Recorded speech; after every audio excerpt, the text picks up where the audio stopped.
अस्सलाम वालेकुम फ्रेंड्स, स्वागत है आपका इस YouTube चैनल जेके स्टडी मटेरियल में। जेके बॉस के जितने भी 10th 11th 12th क्लास के रेगुलर स्टूडेंट्स हैं, जैसा कि एग्जाम को बहुत ही कम टाइम रह गया है, इस वीडियो में हम बात करेंगे smart work versus hard work. बहुत से ऐसे बच्चे आपने देखे होंगे कम टाइम स्टडी करते हैं बट उनके मार्क्स ज्यादा होते हैं, और बहुत से बच्चे ज्यादा टाइम स्टडी करते रहते हैं बट उनके मार्क्स कम होते हैं। तो इसमें क्या डिफरेंस है? इन बच्चों ने अभी तक स्टार्ट ही नहीं किया पढ़ना, वो कैसे स्टार्ट करें, और बोर्ड एग्जाम के लिए बेस्ट नोट्स कौन से रहेंगे, ये सब चीजें हम यहाँ डिस्कस करेंगे। इस वीडियो के एंड तक देखना और अपने बाकी फ्रेंड्स तक भी शेयर कर देना।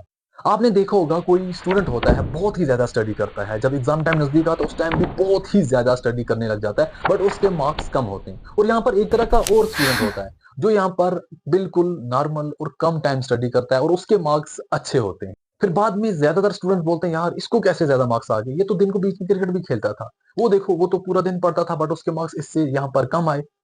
फिर बहुत से बच्चे बोलते हैं शायद इसने नकल की होगी। हाँ, बीच में नकल भी करते हैं बट मैं यहाँ पर जो आपको सिचुएशन बता रहा हूँ, यहाँ पर उस बंदे ने नकल नहीं की होती, उसने स्मार्ट वर्क किया होता है, स्मार्ट स्टडी की होती है। इसी स्मार्ट स्टडी को मैं यहाँ पर एक्सप्लेन करूंगा, आपने भी वही तरीका यूज करना है और आपके मार्क्स भी अच्छे होंगे। अब पहले मैं आपको बताता हूँ हार्ड वर्क करने वाले स्टूडेंट की बात। अब वो क्या करते हैं, अपना कोई भी यहाँ पर बुक उठाई, उसमें यहाँ पर एनसीईआरटी बुक है जो भी है उसकी, या फिर जो भी नोट्स उठाए वो उसको पूरा पढ़ने लग जाते हैं। जो भी यहाँ पर है पूरा याद करना स्टार्ट किया, सब कुछ देखा, जो कुछ है सब कुछ याद किया, वीडियोस भी देखे, डिफरेंट तरह के पीडीएफ फाइल्स भी फ्रेंड से लिए, डिफरेंट टीचर्स के डिफरेंट नोट्स भी याद किए, बस वो कंटिन्यू स्टडी कर रहे हैं, पूरा टाइम लगा रहे हैं। इसने जो यहाँ पर स्टडी की होती है, कोई भी एक यूनिट उठाया, समझो वो 10 मार्क्स का है, तो उस 10 मार्क्स में उसने जितना भी पढ़ा होता है उसमें 50% से ज्यादा मार्क्स जो उसने पढ़े होते हैं वो एग्जाम में आते ही नहीं। फिर यही स्टूडेंट एग्जाम के बाद बोलते हैं यार बहुत ज्यादा मेहनत की थी बट ये क्वेश्चन एग्जाम में ही नहीं आए। अब यहाँ पर एक चीज और समझो, मैं आपको डिमोटिवेट नहीं कर रहा हूँ, जो यहाँ पर डिटेल में पढ़ते हैं, ज्यादा से ज्यादा पढ़ते हैं, मैं डिमोटिवेट नहीं कर रहा हूँ। अगर आप कॉम्पिटेटिव एग्जाम के लिए पढ़ रहे हो तो ऐसे ही पढ़ो, बट अगर आप बोर्ड एग्जाम के लिए पढ़ रहे हो तो बोर्ड एग्जाम के लिए इस तरीके से नहीं पढ़ना है। कॉम्पिटेटिव एग्जाम के लिए सबसे बेस्ट है यही, आपने डीपली पढ़ना है, पूरा पढ़ना है, बट बोर्ड एग्जाम के लिए इस तरीके से नहीं पढ़ना है। अब यहाँ पर जैसा कि आपके पास बहुत ही कम टाइम बचा है, अगर आप नीट के लिए किसी और एग्जाम के लिए प्रिपेयर कर रहे हो तो फिलहाल उसको साइड छोड़ो। मैंने ऐसे भी स्टूडेंट देखे हैं जिन्होंने 12th दी हो तो उसके बाद जब वो जेई मेन के एग्जाम देते हैं, जेई मेन क्रैक कर लेते हैं बट बोर्ड के एग्जाम उनको रह जाता है। रीजन क्या है? रीजन यही है, वो यहाँ पर हार्ड वर्क करते हैं। अब जैसा बोर्ड एग्जाम को बहुत ही कम टाइम रह गया तो आप बोर्ड एग्जाम के लिए प्रिपेयर करो स्मार्ट स्टडी का यूज करके। 30 डेज के लिए एक स्ट्रेटजी बनाओ जिसमें सभी सब्जेक्ट्स को कवर करो, चाहे वो टफ वाला है चाहे वो इजी वाला है। बहुत से बच्चे टफ वाले को साइड छोड़ देते हैं, यार ये तो समझ ही नहीं आएगा, इसको बाद में देख लेंगे। ऐसा नहीं करना है, इवन के टफ वाले पर ज्यादा फोकस करो। अगर आपको class wise stream wise strategy पर वीडियो चाहिए तो कमेंट करके बताना, मैं आपको स्ट्रेटजी पर वीडियो बना के दूंगा, जैसा कि लास्ट 5 से 6 साल से मैं बना रहा हूँ, आपको गाइड कर रहा हूँ। अब यहाँ पर पढ़ना किस तरीके से है, मैं आपको एक सब्जेक्ट का बताऊंगा, सेम वैसा ही आपने बाकी सब्जेक्ट पर भी फॉलो करना है।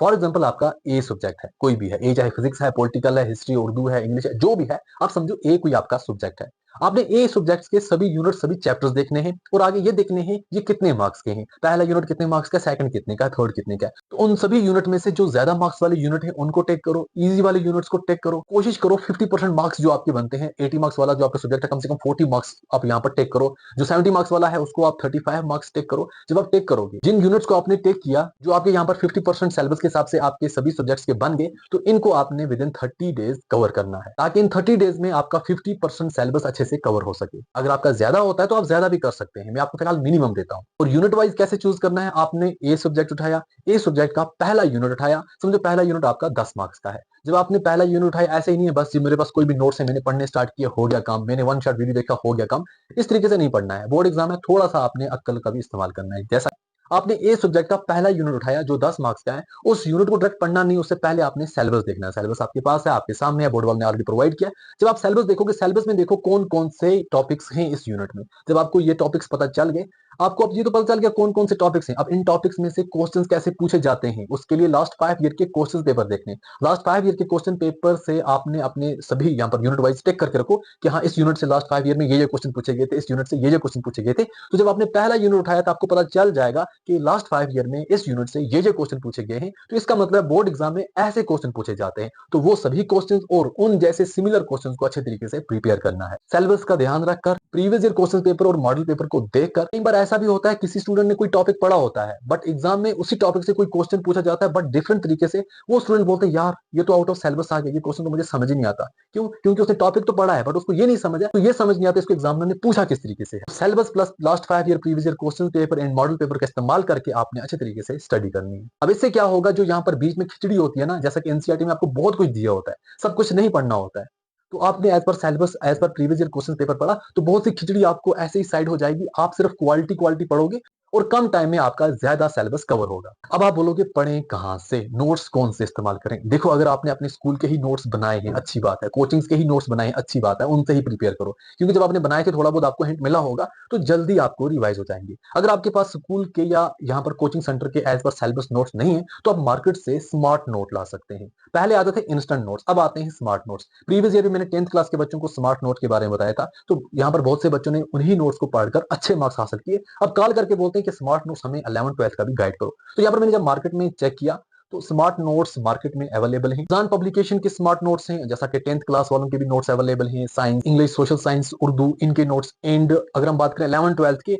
आर्ट्स वालों के भी हैं और मेडिकल के भी हैं। जैसा कि आर्ट्स के अगर हम बात करें, पॉलिटिकल के हैं, एजुकेशन के हैं, फिजिकल एजुकेशन के हैं, एनवायरमेंट साइंस के हैं, इंग्लिश सबके लिए कॉमन आ जाती है, इंग्लिश के हैं, फिजिक्स के भी हैं, केमिस्ट्री के भी हैं, जोलॉजी के भी हैं, बॉटनी के भी हैं। तो ये सब्जेक्ट्स यहाँ पर अवेलेबल हैं। आप डायरेक्टली मार्केट में जाएं, कहीं से भी ये ला सकते हैं, कोई मसला नहीं है। मैं नहीं बोलूंगा नहीं जाके उसी बुक सेलर से लो, जहां से आपको ये वाले नोट्स मिलते हैं आप ला सकते हैं। अगर आपको नजदीकी मार्केट में अवेलेबल नहीं, आप इनको कॉल करके भी मंगवा सकते हैं। आप इनको कॉल करें, उनको बोले हमें ये नोट्स चाहिए, ये आपको डिलीवर भी कर देंगे। ये नोट्स मैंने पर्सनली चेक किए हैं, इसीलिए मैं आपको रिकमेंड भी कर रहा हूँ। तो यहाँ पर आपका पूरा सोल्यूशन हो गया। होप आपको ये चीज समझ आ गई होगी कि किस तरीके से पढ़ना है, कैसे पढ़ना है। अभी भी आपको डाउट है कमेंट करके जरूर बताना। अब जैसा कि मैंने आपको बोला, unit wise previous year question paper से क्वेश्चन निकालो और देखो कि यहाँ यूनिट में कौन कौन से क्वेश्चन लास्ट 5 साल से पूछे गए हैं। अब आपका यहाँ पर भी क्वेश्चन आएगा कि प्रीवियस ईयर क्वेश्चन पेपर कहाँ से मिलेंगे। देखो, मैंने व्हाट्सएप चैनल बनाया, वहां पर मैंने आपको प्रोवाइड किए हैं, दोबारा से प्रोवाइड कर दूंगा। व्हाट्सएप चैनल ज्वाइन करो एंड वहां पर मैं आपको लास्ट 10 ईयर के प्रीवियस क्वेश्चन पेपर प्रोवाइड कर दूंगा। एंड अगर आपको यूनिट वाइज चाहिए, जैसा कि आपको ढूंढने हैं, एग्जाम टाइम कम है, तो मैं आपको यूनिट वाइज भी previous year question paper provide कर दूंगा। आपको वहां पर मेंशन होगा यूनिट नंबर 1 ये है, इसके ये वाले क्वेश्चंस लास्ट 5 साल में पूछे गए हैं। यूनिट नंबर 2 है, इसमें ये पूछे गए हैं। तो ऐसा भी मैं यहाँ पर कुछ दिनों में बना के आपको प्रोवाइड कर दूंगा। उसके लिए मेरा व्हाट्सएप चैनल ज्वाइन करके रखो, ताकि जैसे कोई भी अपडेट आए, कोई भी चीज आए, आप तक पहुंच सके।